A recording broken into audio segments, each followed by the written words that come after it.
তো ভাড়া কি হচ্ছে এইসব দেখা হলে একটু কথা হয়। আর কি করবো, সব সারাদিন তো ব্যথা, শুধু শুলো আর ব্যথা, শুলো আর ব্যথা। আর কত ব্যথা যে নিয়েছো মা, আর এই বহর করে যেতেই হবে শেষ দিন পর্যন্ত একবারে। যাই হোক, আমার শ্রীমান শ্রীনাথ লীলাচলে আছে, সেখানে মা লক্ষ্মী তো প্রাণনাথ বেরিয়ে আসতে মা লক্ষ্মী তো একটি ছেঁড়া গামছা নিয়ে রাস্তায় বসলো। এক গা গয়না, যে মানুষের মেয়ে মানুষের 5 ঝুড়ি গয়না গায়ে, হ্যাঁ, নেকলেসের পর নেকলেস, নেকলেসের পর নেকলেস, সেই মানুষের গলায় একটা সুতোর টুকরো পর্যন্ত নেই। ছেঁড়া কাপড় লাল পেড়ে আর একটি ছেঁড়া গামছা নিয়ে পথে বসলো। হ্যাঁ, কেন না প্রাণনাথ আমার প্রভু আজকে চলে গেছে মাসির বাড়ি, গণিকামার জোড়ায়, সেইখানে গেছেন প্রভু বাবা। তার লোককে এমন সময় বিমলাকে বলছে, গল্প করে বিমলা বলছে, আজ তো 5 দিন হচ্ছে, 4 দিন হয়ে গেল, 5 দিনের মাথা পড়লো, আবার সে মায়েরা গল্প আড়ালে গিয়ে গল্প করে, কৃষ্ণ কথা নাহি শোনে। হ্যাঁ, এই জন্য মাথুর সাক্ষী দিয়ে গেছে, এ দেহ থাকবে কোথায় দেরি, হ্যাঁ, একবারে ডাস্টবিনের সমান হবে। হ্যাঁ, এই কথা একবারে ডাস্টবিনের সমান হয়ে যাবে। এই যদি দেহতে যদি কৃষ্ণ কথা নাই হলো, আর এই দেহতে যদি দীক্ষা না হলো, তাহলে এই জীবনে এই মানব দেহ ধারণ করা অপদার্থ।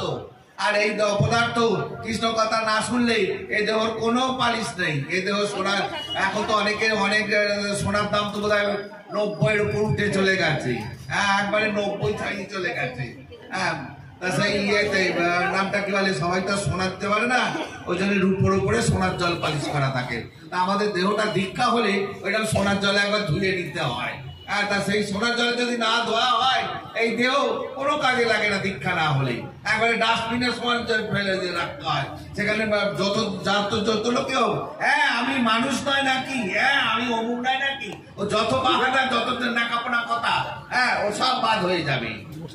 পরিষ্কার কথা, এই দেহ যদি দীক্ষা না হয়, এই দেহ কোনো কাজে লাগে না। কৃষ্ণ সবাই না লাগলো, কোনো দেবতা ও দেবতা কৃষ্ণ চাকর বা করবো, শ্রীকৃষ্ণের চাকর বাকর, নিতাই চাঁদের চাকর বাকর, ওরা হাজার হাজার হাজার হাজার 33 কোটি দেবতা যা নয় তাই, এবারে কোটিতে পরিণত হয়েছে। হ্যাঁ, আবার অনেক মায়ের শুনতে ভাল লাগে না, বোধে বোধে খিদে পেয়েছে দৌড়চ্ছে, বাজে লাগবে। হ্যাঁ, আমাদের কত ফাংশন আছে, কি যে বলে বসে বসে না, টাইম হয়ে যাচ্ছে খাবার বহু, সিরিয়াল আছে, সিরিয়াল দেখো না, মোবাইল আছে, ইউটিউব আছে, কি ধরনের নতুন নতুন রান্না বেরিয়েছে। হ্যাঁ, বা ফেসবুকে তো দেখবো আমার তোমার ফটো, ফেসবুকে দেখবো আমার তোমার ফটো, আর ইউটিউবে দেখবো কিভাবে রান্না করছে। কাঠের নাড়া দিয়ে দিলাম, এই একটু টক দই ঢেলে দাও, একটু ওই নুন ফেলে দাও, একটু চিনি ফেলে দাও, ভালো লোকে দেখে শেয়ার হবে।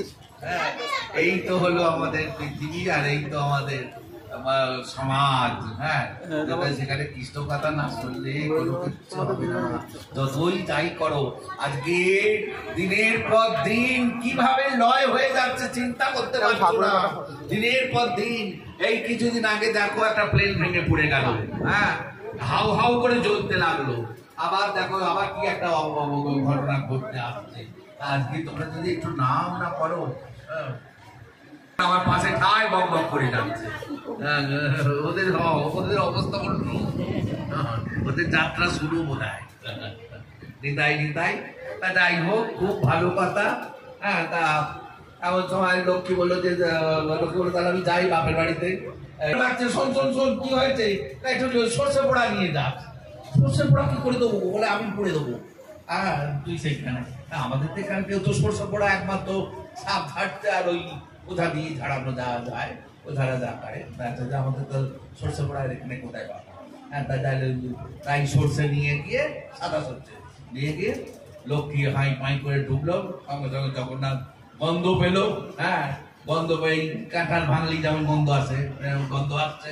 লক্ষ্মী আসছে, লক্ষ্মী এবারে মশাল জেলে হাই হাই করে দৌড়চ্ছে, ঢাক ঢোল বাজিয়ে অন্ধকারে যেতে হবে। গিয়ে এইবার লক্ষ্মী সেইখানে যে দেখো জগন্নাথ লক্ষ্মী পড়লো, আর কি করলো খুঁজে পাচ্ছে না কিভাবে, বললো ঠিক আছে আমি যাচ্ছি বটে, আমি এইখানে সর্ষে পোড়া দিয়ে যাবো, আমি আমার যা দুর্গতি কেউ হবে এসো তুমি, আমি তোমায় দেখছি। তুমি বাপের বেটা যদি হয়ে থাকো ঘর দুঃখ। হ্যাঁ, তারপর জগন্নাথ তো ঠক ঠক করে এখনই কাঁপছে যে কি হবে। তাণ্ডব লীলা, লক্ষ্মীকে একবার মধ্যে পাঠিয়ে দিয়ে খেতে পায় না, তার তো 64 বার খাওয়া।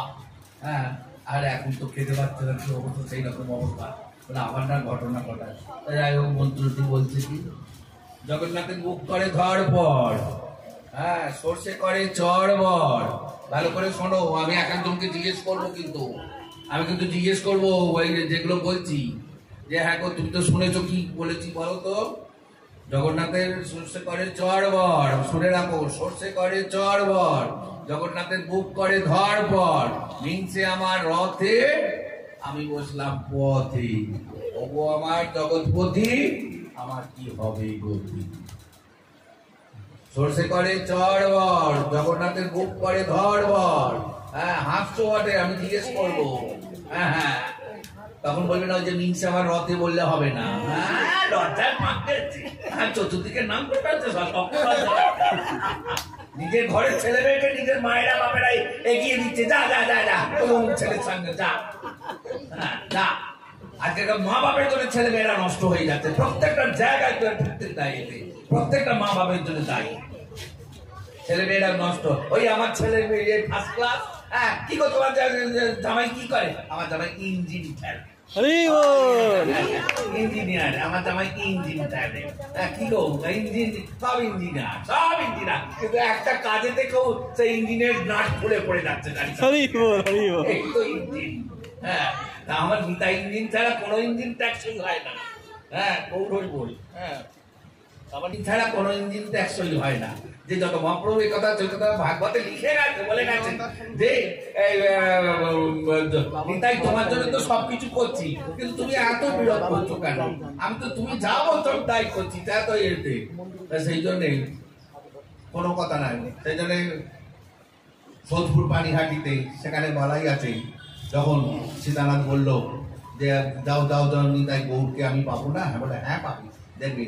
হ্যাঁ, রাঘব পণ্ডিতের ওখানে যখন বললো গৌরকে আমি পাবো না, রাঘব বললো হ্যাঁ, বললো হ্যাঁ অদ্যপ্রিয় সেই লীলা করে গোড়া রায়, আর কোনো কোনো ভাগ্যবাণী দেখি বাড়ি পায়। শোনো শোনো রাঘব তোমায় গপ্য কথা কই, আমার দ্বিতীয় নাই আর নিত্যানন্দ হয়। ওই সর্ষে করে চড়বড়, আমি জিজ্ঞেস করবো, ওই কানে কানে কথা বলা বুঝে যাবে তখন।